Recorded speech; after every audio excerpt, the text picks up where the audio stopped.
Good morning. How are we all this morning? Thank you for joining me for another property news headlines. I hope your week is starting off really well. I know it's only Tuesday, but tomorrow is Wednesday and it's downhill from there. So let's dive straight in to the property headlines today. Now I'm going to start with a story in the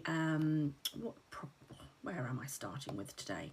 This is in the Express. Now, it's not directly property related, but it was a headline that certainly caught my eye and I think needs talking about. So the headline is, Migrant who ran £54 million benefit factory scam is now on universal credit. And we think the benefit system is broken. So the article goes on to talk about a Bulgarian woman jailed for her role in Britain's biggest ever benefit fraud has sparked anger after claiming universal credit following her release from prison. Miss Todovana, who helped steal more than 54 million from taxpayers, is now back living in London while receiving state support and insists she has no plans to leave the UK. To be perfectly honest with you, it shouldn't be her plan. It should be planned for her. Why isn't she being deported? If she's scamming the taxpayer out of 54 million. So Todovana was sentenced to 3 years in prison in May 2024 for her part in the vast conspiracy that targeted the UK's welfare system. The 54-year-old was one of several gang members who carried out the fraud over more than 4 years. After completing part of her sentence, she returned to her London home and applied for universal credit. She is now receiving payments alongside her husband, who is also receiving $1,300 a month in universal credit. The article goes on to say, speaking from her rental flat in Erith, she said she was determined to remain in Britain despite facing deportation threats to Bulgaria. Shouldn't be a threat. It should be off your trot. She told the Mail, I do not want to leave Britain. My family is here. I love it here. It's good. It has helped me.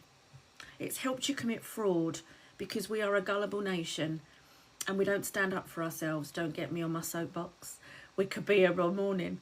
What do you think about that? What do you think about somebody who has committed benefit fraud, been caught, been convicted, been in prison for it, able to come back, live in the UK? So they must have been able to maintain their property because it says returned to her London home, not is now living. So that would say to me that that property was maintained in some way. And again, just thinking, what is the landlord thinking? The landlord who owns that rental property, what are they thinking? Great, I've got a tenant in there that's just been in prison for benefit fraud, who's now on benefits. I mean, what would you think as a landlord? Would that not be a little bit of a red flag? Just throwing it out there. So it goes on to say that Miss Travolta, I'm sure I'm not saying that correctly, so apologies. I've been back on benefits since December. I get about £200 a month. I don't have a right to work. My husband gets around 1,300 universal credit, and that does him well. Wow. That's all I've got, really. Wow. I mean, why is this possible? I don't understand. I really don't understand. It goes on to explain what they actually did and how they did it. So they were running a benefit scam factory, basically. And they were scamming the welfare system, submitting thousands of false universal credit claims. The group used around 6,000 stolen identities, including those of children living in Bulgaria. They ran 3 so-called benefit factories across London, producing fake tenancy agreements, forged payslips, and counterfeit letters from landlords, employers, and GPs. Wow. Just wow. What are your thoughts on that? I mean, there's a little bit of me that kind of thinks, well, if the system's there and you can get around it, the tenacity. But ultimately, you've got Rachel Reeves sitting there saying that there is a massive financial black hole. She thought she'd add to that black hole by lifting the 2-child benefit cap limit. I didn't see the logic in that. I still don't understand why she did that. And then you've got people like this who are openly frauding the system, stealing 54 million, and they are able to stay in this country and claim the benefits that they defrauded. I'm at an absolute loss on that one. What are your thoughts on that particular story? I appreciate it's not directly property related, but I just thought as there was a rental property and a landlord in there, it was worth a little talk this morning. So now I'm going to move on to Property Investor Today. And this is about UK rental market broken down by region and affordability. Now this was quite interesting. So this is actually a report from PropertyMark, and they've issued their monthly assessment of the rental market. And this is looking specifically at December last year, so December 2025. So it goes on to say, year on year, trends continue to show only moderate movement, with the income required to rent remaining broadly stable across most regions, reinforcing the long-term affordability challenges faced by tenants. The most notable shifts in the market are now happening month on month, with several regions experiencing sharp short-term declines in rental levels as seasonal demands cool and price sensitivities increase. While some areas are seeing pronounced softening, others remain more resilient, with obviously London, Scotland and parts of east of England showing steadier conditions. It goes on to do a comparison. So I've done a little bit of a synopsis on the comparison. So December last year, December 2025, the average rent in London was 2,125, and the average salary that you needed to rent that property was 63,750.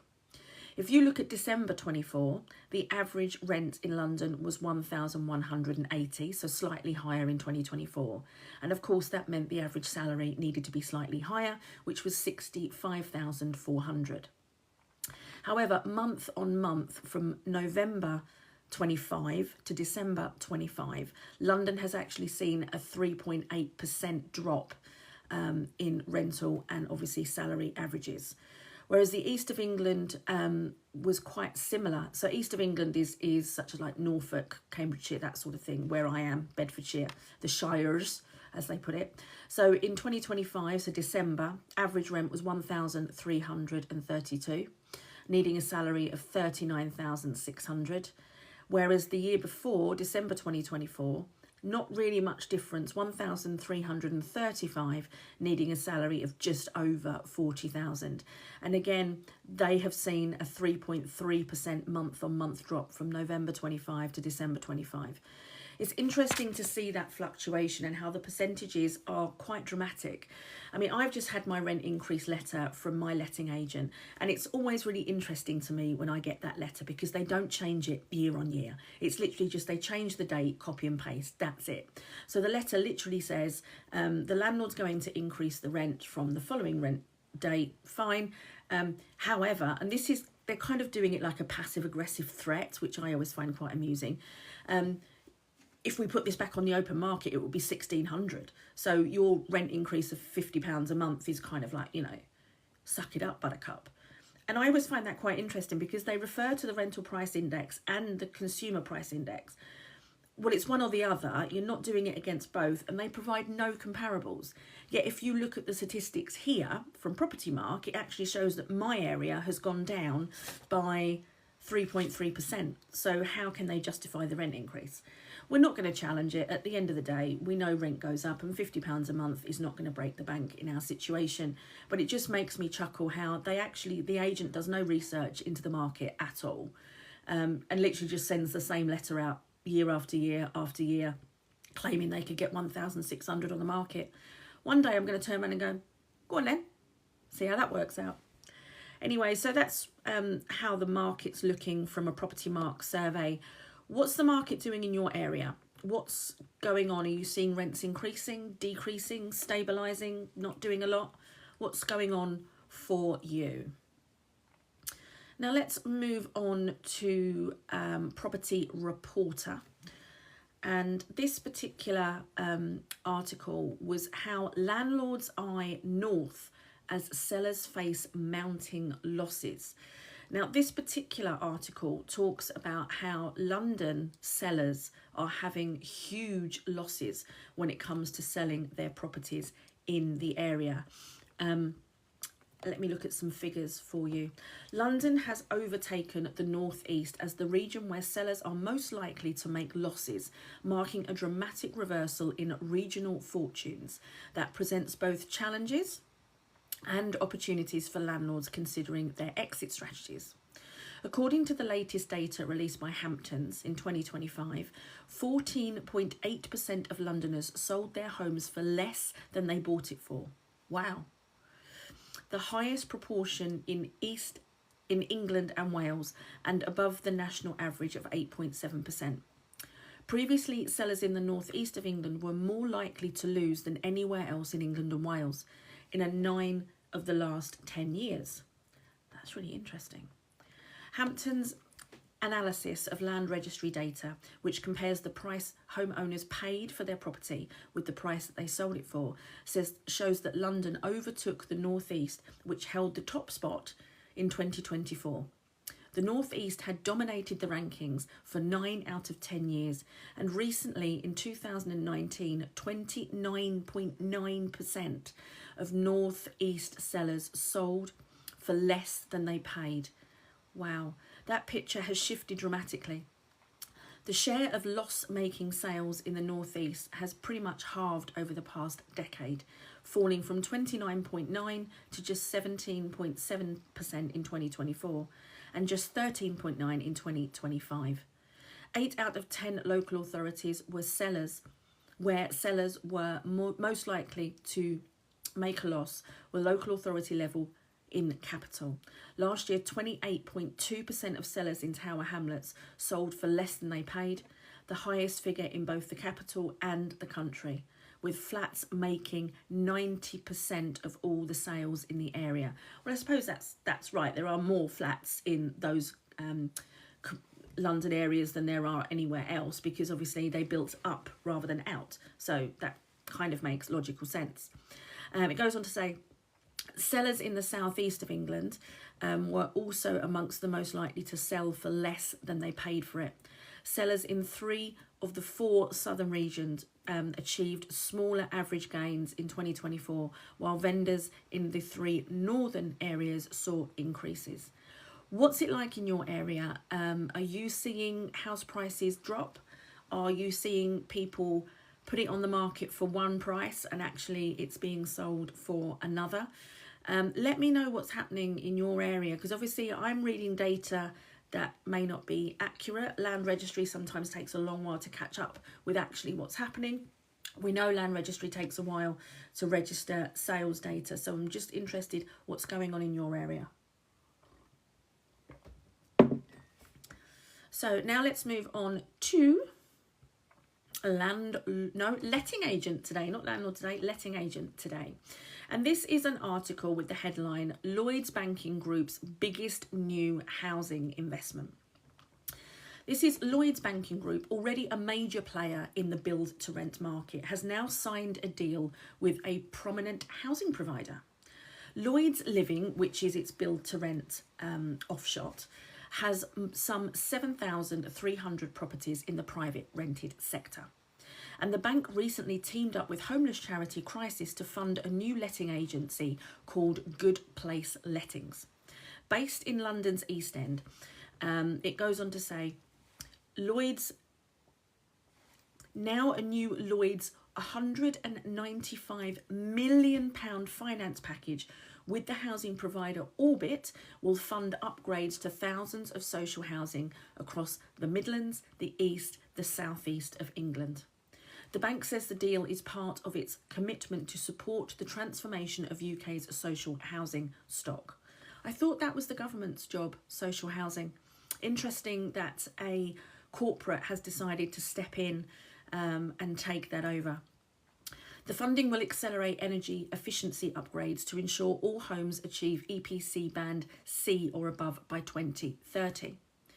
This will be achieved through implementing installation and installing energy efficient measures to reduce carbon emissions. An Orbit spokesman said this arrangement will support us in continuing to provide good quality, energy efficient, affordable and safe homes, whilst continuing our drive to create inclusive and sustainable neighbourhoods. And Lloyds spokesman added, by combining our banking and long-term investment expertise, helping the sector deliver more sustainable homes and improving the living experience for residents. I think this is quite poignant, and I think it's a really interesting take from Lloyds. Bearing in mind they are one of the bigger players in the build-to-rent market. To dip their toes so heavily in the social sector, I wonder what their plan of action is. I wonder how the government see this. Now, obviously, Orbit are, you know, their own housing association and builder. They're not directly linked to the government, but they are still a registered social housing provider. So does that mean that if Lloyds Bank have injected this much money into improving social housing, the government don't have to? Or will the government still hit their target, or, well, attempt to hit their target of building 1.5 million new homes?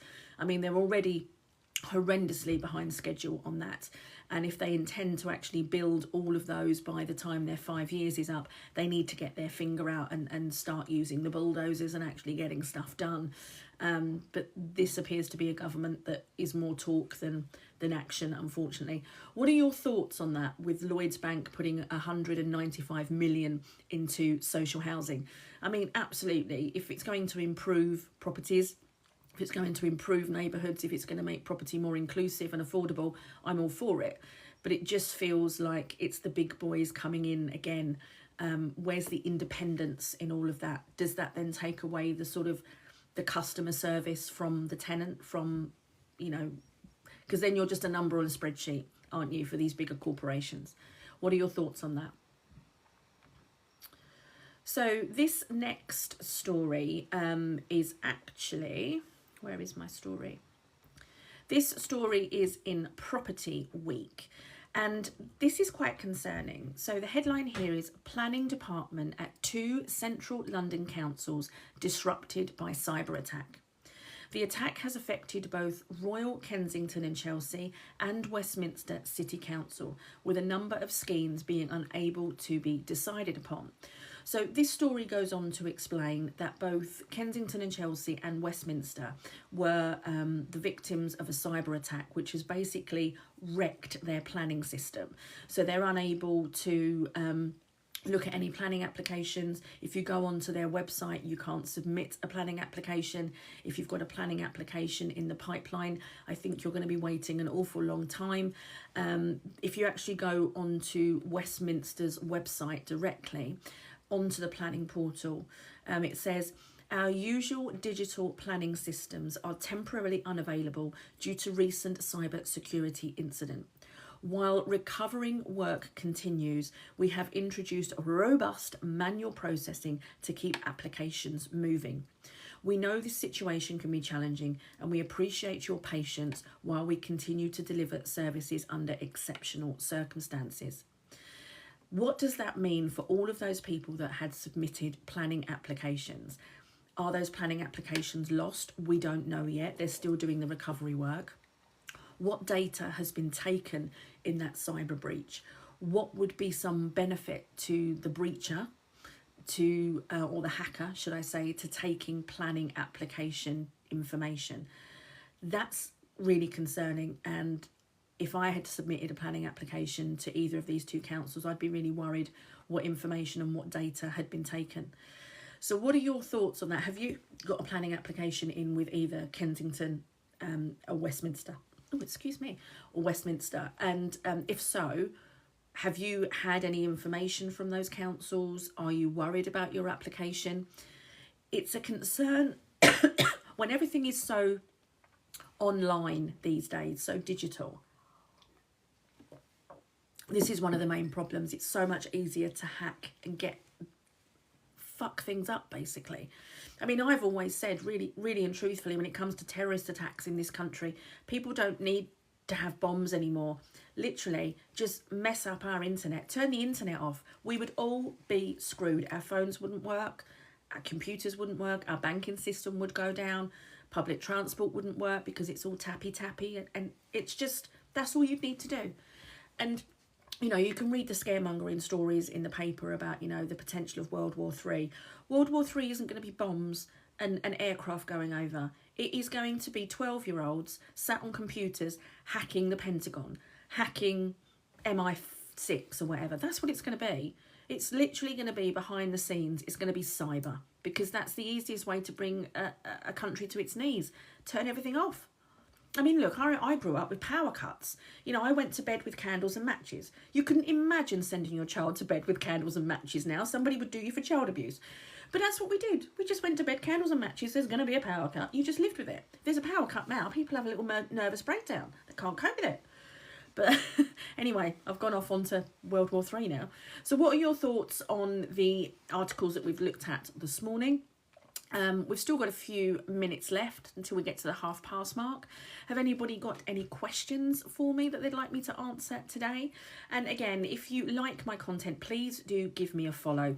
And I'm still unsure what all these little diamonds and gifts and things are, but every time I get them, it makes TikTok happy. I don't know why. So if anybody would like to send me any little diamonds or any little gifts, that'd be lovely.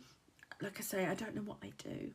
But it makes TikTok happy, and I think it affects my algorithms, which is a good thing, because obviously I want to increase the amount of people that can see this information, see my other videos on my platform, get information out there. I think there's too much false information. There's too much reliance on AI.